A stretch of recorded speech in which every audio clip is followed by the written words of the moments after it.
देवी अपनी 3 बहुओं का गृह प्रवेश एक साथ करती हैं।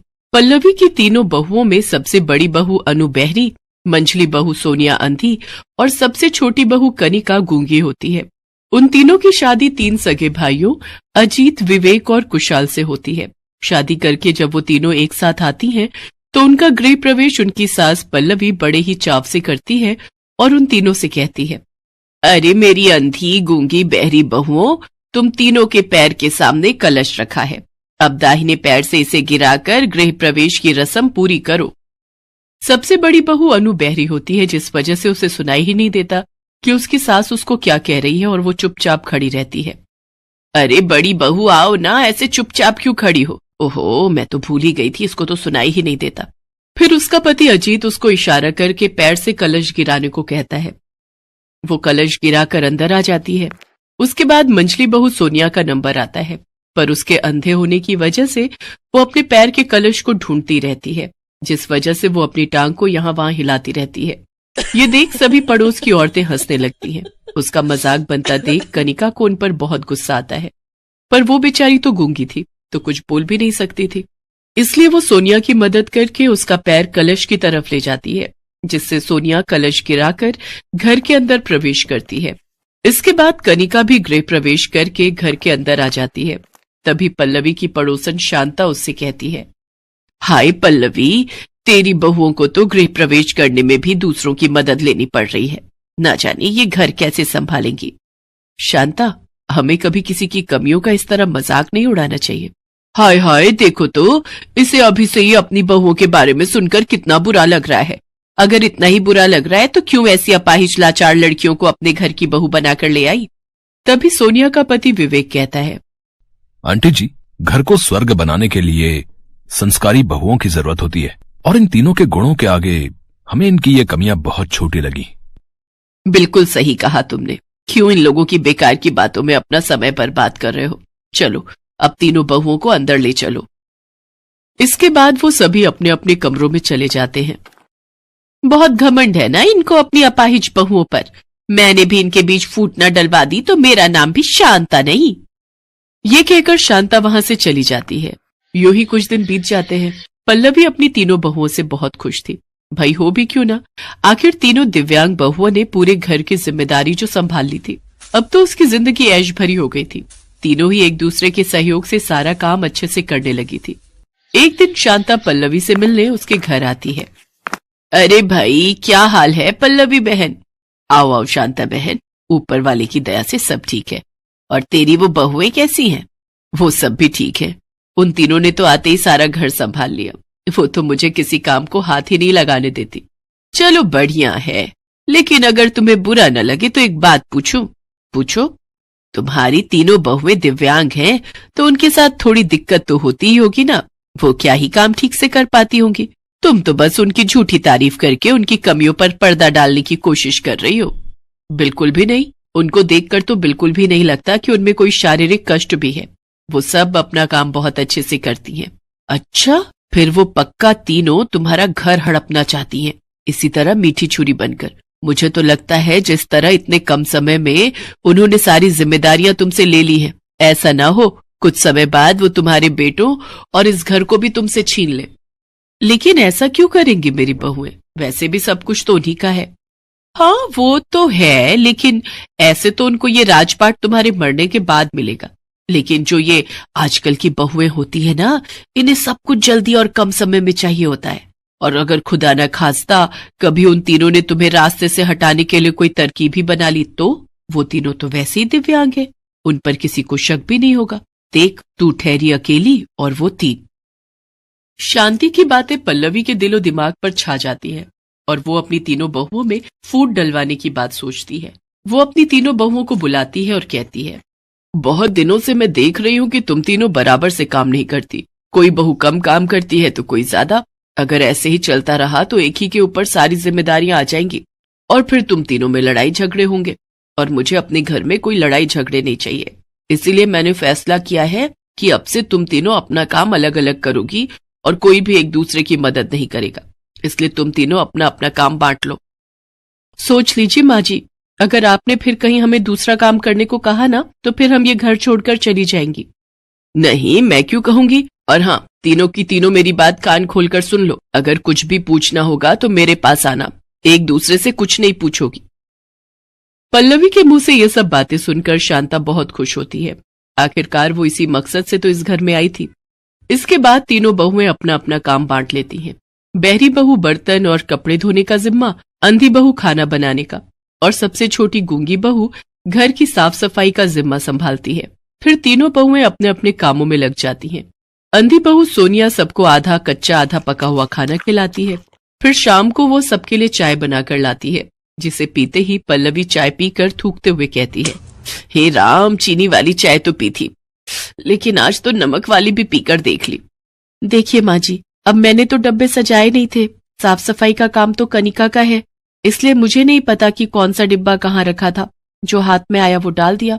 अरे तो अक्ल की अंधी, पहले सामान को चख लिया करना, मेरे सारे मुंह का स्वाद बिगाड़ दिया। हाँ माँ जी, अब से ध्यान रखूंगी। कनिका अपने काम में असफल होने लगी थी। दूसरी तरफ कनिका घर की साफ सफाई में लगी होती है। उसने सीढ़ियों पर गीला पोछा लगाए होता है कि तभी वहां पल्लवी आ जाती है और उसका पैर फिसल जाता है, जिससे कि वो सीढ़ियों से नीचे गिर जाती है। मर गई रे, मर गई। अरे कनिका, सामने खड़ी थी तो बोल नहीं सकती थी कि फर्श पे गीला पोछा लगाया है, पर तू बोलेगी भी कैसे, गूंगी जो ठहरी। कनिका पल्लवी को उठाकर बेड पर लिटा देती है। उधर बहरी बहू यानी कि सबसे बड़ी बहू अनु, जिसके जिम्मे कपड़े और बर्तन धोना था, वो इतनी जोर जोर से बर्तन धोती है कि पल्लवी को आराम भी नहीं करने देती। जैसे ही उसकी आंख लगती तो बर्तनों के शोर से वो जाग जाती। पिछले कुछ दिनों से तो पल्लवी का बुरा हाल था। न तो उसको अच्छा खाना पीना नसीब हो रहा था, न ही अच्छी नींद। उसका सुख चैन सब छिन चुका था।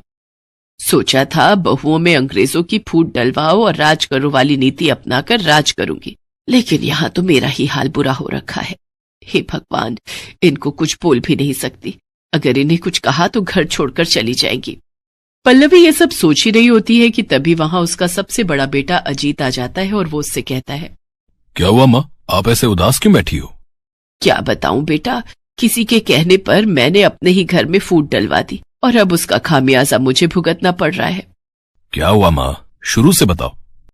इसके बाद वो सारी बात अजीत को बताती है कि कैसे शांता के कहने पर उसने अपनी बहुओं को अलग कर दिया। तभी वहां उसकी तीनों बहुएं आ जाती हैं। अपनी सास की बातें सुनकर सोनिया कहती है, माँ जी, हम तीनों को तो कोई भी अलग नहीं कर सकता। ऊपर वाले ने हम तीनों की कमियों को पूरा करने के लिए ही हमें एक दूसरे से मिलाया है। जब हम तीनों साथ होती हैं तो सब काम अच्छे से कर लेती हैं, लेकिन जैसे ही हम अलग हुई तो हमारा सारा काम भी गड़बड़ा गया। हम तीनों एक साथ मिलकर ही सारे काम अच्छे से कर सकते हैं। सोनिया बिल्कुल ठीक कह रही माँ, और हमें कभी भी दूसरों के बहकावे में आकर अपने घर में फूट नहीं डालनी चाहिए। मुझसे भूल हो गई जो मैंने अपना ही घर तोड़ने की कोशिश की। अब मेरी समझ में ये बात आ गई है कि एकता में ही बल है। इसके बाद वो सभी सारे गिले शिकवे भुलाकर राजी खुशी एक साथ रहते हैं।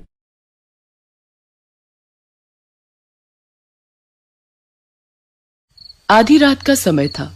पूरा गांव अंधेरे की आगोश में था, लेकिन माहेश्वरी देवी के घर से हल्की रोशनी आ रही थी। ऐसा लग रहा था कि उनके यहाँ लोग जागे हुए हैं। माहेश्वरी देवी की बड़ी बहू रागिनी के कमरे से खुसुर फुसुर की आवाज आ रही थी। तुमने आज भी देर कर दी आने में, जाओ, मैं तुमसे बात नहीं करती। अरे ऐसा मत करो मेरी जान, बात बंद कर दोगी तो तुम्हारा ये आशिक जिएगा कैसे? तुम्हें सिर्फ अपनी फिक्र है दिलीप, मेरी नहीं। कभी मेरी जगह पर खुद कर रख कर देखो तो पता चल जाएगा तुम्हें। अरे हम तुम अलग कहाँ हैं, हम दोनों तो एक ही है ना, दो जिस्म लेकिन एक जान। ये कहकर दिलीप ने रागिनी को अपनी बाहों में भर लिया। बहुत तड़पाते हो तुम दिलीप। तुमसे कम रागिनी। उसके बाद दोनों एक दूसरे में खो गए। कुछ घंटे बाद की बात है। माहेश्वरी देवी की छोटी बहू दीपा भी उस समय जाग रही थी और उसके कमरे में भी दिलीप नाम का वही शख्स चुपचाप खड़ा था जो कुछ देर पहले रागिनी के साथ था। उसे देखते ही दीपा भी गुस्सा हो रही थी। मिल गई फुर्सत तुम्हें, घड़ी देख रहे हो कितने बज रहे हैं, अब तो सुबह होने वाली है। तुम कहो तो सूरज से कह दूं कि आज थोड़ी देर बाद निकले। बस तुम्हें बातें बनाना ही आता है। एक दिन कोई पकड़ लेगा ना हम दोनों को, तो फिर सारी आशिकी धरी की धरी रह जाएगी। अरे ऐसे कैसे पकड़ लेगा? और अगर पकड़ लेगा तो तब की तब देखी जाएगी। दिलीप, तुम मुझसे प्यार तो करते हो ना? अरे तुम्हें कोई शक है क्या? शक नहीं है, लेकिन तुम मुझे यहाँ से लेकर भाग क्यों नहीं जाते? कब तक हम दोनों इस तरह छिप छिप कर मिलते रहेंगे दिलीप? अरे दीपा मेरी जान, मैं पूरी सेटिंग में लगा हूं, थोड़ा समय लगेगा अभी, कुछ दिन और इंतजार करना, फिर तो हर दिन हम दोनों ऐश करेंगे बिना किसी की परवाह किए। माहेश्वरी देवी जिस कमरे में सोई हुई थी, अचानक उनके कमरे के बाहर एक कुत्ता जोर जोर से भौंकने लगा। फिर कुछ देर बाद वो रोने लगा। कुत्ते के रोने की आवाज से माहेश्वरी देवी की नींद खुल गई। ओह, इसे क्या हुआ? ये इस तरह क्यों रोने लगा? माहेश्वरी देवी को प्यास लगी थी। वो बिस्तर पर बैठे बैठे ही अपनी बहू को आवाज देने लगी, रागिनी, दीपा, बहू, बहू। रागिनी तो गहरी नींद में थी, तो उसे अपनी सास की आवाज सुनाई नहीं थी, लेकिन छोटी बहू दीपा दिलीप के साथ आनंद के उस सागर में गोते लगा रही थी, जहां वे दोनों सिर्फ एक दूसरे के दिल की धड़कन और तेज चलती हुई सांसों की आवाज ही सुन सकते थे। दिलीप, मुझे तुम्हारे साथ हमेशा ऐसे ही रहना है, प्यार के समंदर में गोते लगाना है और भूल जाना है पूरी दुनिया को। माहेश्वरी देवी ने कई बार दोनों बहुओं को आवाज दी, लेकिन किसी ने उसकी आवाज नहीं सुनी तो लगता है खुद ही उठकर पानी लाने जाना पड़ेगा। माहेश्वरी देवी को दिखाई नहीं देता था, लेकिन उन्हें अंदाजा तो था ही कि कैसे अपने कमरे से बाहर निकलकर रसोई की तरफ जाना है। वो अंदाजे से ही कमरे से धीरे धीरे कर बाहर निकली। जैसे ही वो छोटी बहू के कमरे के पास पहुंची, उसे खुसुर फुसुर की आवाज सुनाई दी। अरे, बहू के कमरे में कोई है क्या? वो किससे बात कर रही है? माहेश्वरी देवी उसके दरवाजे को खटखटाने लगी। बहू, बहू, छोटी बहू। अचानक दीपा का ध्यान अपनी सास की आवाज पर गया और उस आवाज को सुनकर उसका दिल जोर जोर से धड़कने लगा। अरे, ये अंधी बुढ़िया कब जग गई? दिलीप, तुम चुपचाप रहना, मैं संभालती हूँ मोर्चा। मैं बुढ़िया से बातें करूंगी, तुम पीछे से निकल जाना। वो तो अंधी है, उसे कुछ पता नहीं चलेगा। दीपा ने दरवाजा खोला और दिलीप पीछे से निकल गया। क्या हुआ माँ जी, आप दरवाजा क्यों पीट रही हैं? तुम्हारे कमरे में कोई है क्या दीपा? तुम किससे बातें कर रही हो? मैं और बातें? क्या माँ जी, आप ये क्या कह रही हैं? मैं तो अकेली हूं अपने कमरे में, मैं भला किससे बातें करूंगी? लगता है आपने कोई सपना देखा है। सपना? सपना तो नहीं था। अच्छा छोड़ो, सुनो, थोड़ा पानी पिला दो ना। आप रुकिए, मैं ला देती हूँ। लेकिन कितनी बार आपको कहा है कि आपको कोई जरूरत हो तो आप मुझे आवाज दे दिया करिए। दिया तो था बहू, पर तुमने सुना नहीं, इसलिए मुझे खुद से आना पड़ा। माहेश्वरी देवी के दो बेटे रमेश और निरंजन विदेश में नौकरी करते थे। साल में 1 या 2 बार ही उनका आना होता था। माहेश्वरी देवी की दोनों बहुएं पिछले 2 साल से अपने पति और सास को धोखा दे रहे थे। उन दोनों का संबंध दिलीप नाम के आदमी से था, लेकिन अपने पति और सास को धोखा देने वाली रागिनी और दीपा को पता नहीं था कि दिलीप भी इन लोगों को धोखा दे रहा था, क्योंकि दिलीप दोनों बहुओं से ही छिप छिप कर मिलता था और उन दोनों में से किसी को इसके बारे में पता नहीं था। इसे कहते हैं 5 उंगलियां घी में और सर कढ़ाई में। रागिनी और दीपा के मजे भी ले रहा हूं, और जब जरूरत होती है उनसे पैसे भी ले लेता हूं। बस अपनी ये जिंदगी ऐसे ही चलती रहे और वो दोनों सपने देखती रहे कि मैं उन्हें लेकर भाग जाऊंगा और शादी करूंगा।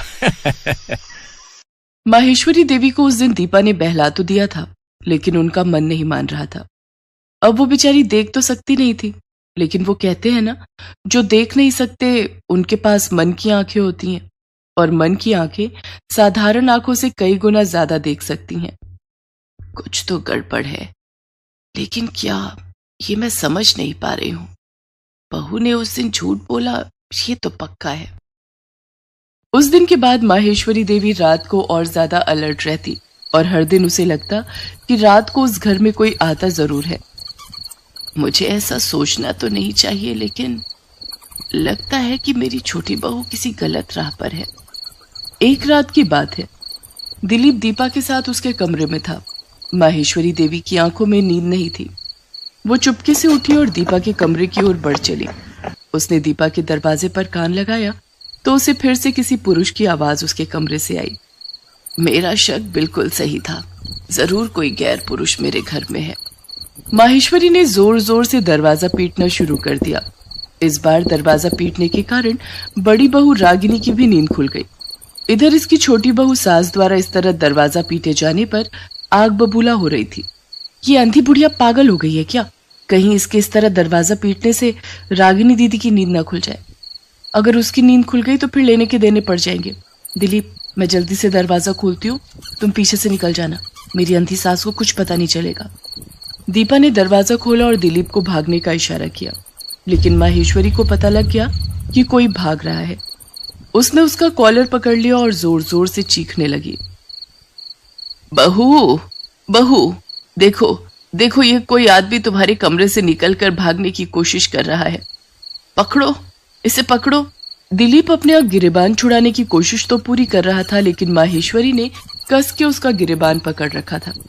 इतनी देर में अपनी सास की आवाज सुनकर रागिनी भी बाहर आ गई, और जब उसने देखा कि उसकी सास ने दिलीप का गिरेबान पकड़ रखा है तो उसके दिल की धड़कन तेज हो गई। माँ जी, ये कौन है? ये तो छोटी बहू ही बताएगी। ये आदमी हर रोज इससे मिलने आता है। नहीं नहीं नहीं दीदी, मैं इस आदमी को तो जानती भी नहीं, मैं तो इसे पहली बार देख रही हूँ। वे बातों में उलझे हुए थे कि तभी दिलीप ने भागने की कोशिश की, लेकिन इस बार रागिनी ने उसका गिरेबान पकड़ लिया। दिलीप, क्या कर रहा था तू दीपा के कमरे में? बोल बोल, क्या कर रहा था? ये उसी से पूछ लो क्या कर रहा था, और उससे क्या तो खुद से पूछ ले। जो तेरे साथ करता हूँ वही इसके साथ भी करता हूँ। ये बात सुनकर दीपा का भी माथा ठनका। रागिनी और दीपा को समझ आ गया था कि दिलीप नाम का यह आदमी उन दोनों का गलत फायदा वैसे ही उठा रहा है जैसा फायदा वे दोनों अपनी अंधी सास का उठा रहे हैं। क्या तुम दोनों बहुएं इसे जानती हो? ये क्या कह रहा है? लेकिन दोनों बहुओं ने अपनी सास की बातों का कोई जवाब नहीं दिया, उल्टा दिलीप की जमकर पिटाई कर दी। अरे क्यों मार रही है मुझे? छोड़ो, तुम दोनों ही तो मुझे बुलाती थी तो मैं आता था। अब सती सावित्री बनने का ढोंग कर रही हो। इस अंधी बुढ़िया का फायदा तुम दोनों उठा रहे थे, तो ये पिटाई तुम्हें भी तो मिलनी चाहिए, सिर्फ मुझे क्यों? दिलीप ने माहेश्वरी के सामने दोनों को खूब भला बुरा कहा, जिसे सुनकर माहेश्वरी ने एक थप्पड़ उसे खींचकर मारा। चुप चुप रह और अपनी बकवास बंद कर और कान खोल कर सुन। अगर और एक शब्द भी तुमने मेरी बहुओं के लिए बुरा बोला तो तुझे यहीं मारकर पीछे गाड़ देंगे। वो मेरी बहुएं हैं, मेरे परिवार का सम्मान है, इज्जत है मेरे परिवार की। वो कोई बाजारू औरत नहीं जो तुम उन्हें कुछ भी बोलो। सुन, यहाँ से जितनी जल्दी हो सके निकल जा, नहीं तो पुलिस को बुलाकर चोरी का मुकदमा दर्ज कराऊंगी। दिलीप वहां से भाग खड़ा हुआ। माहेश्वरी देवी सारा सच जान चुकी थी, फिर भी दोनों बहुओं की तरफदारी कर रही थी। इसे देख दोनों बहुओं को अपनी गलती का एहसास हो गया। हमें माफ कर दीजिए माँ जी, हम भटक गए थे। हाँ माँ जी, हमसे भारी भूल हो गई थी। हमने आपके विश्वास को चकनाचूर किया और गलत राह पर निकल गए। तुम दोनों को अपनी भूल का एहसास हो गया, यही सबसे बड़ी बात है। लेकिन बहुओं, इस बात की चर्चा आज के बाद इस घर में कोई नहीं करेगा। मैं नहीं चाहती कि जिंदगी में हुई इस भूल के पन्ने को तुम कभी याद करो। हाँ, इससे सबक जरूर सीखो। माहेश्वरी देवी की बातों को सुनकर दोनों ने उन्हें गले से लगा लिया।